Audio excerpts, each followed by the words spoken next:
Hello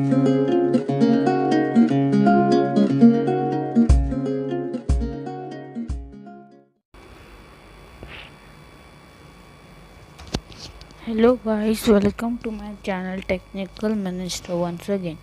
Today I'm gonna show you how to make your mobile Chrome as your Chrome desktop Chrome.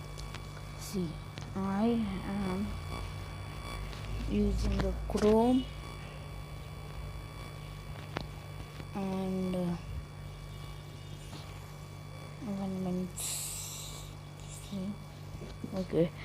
In Chrome, type anything you want, any web browser like this Mox 104, anyone you can run just for example, and you can also do anything. Please do not seem that I know this blogspot, so I am going there, because this is the thing that I know, the first thing.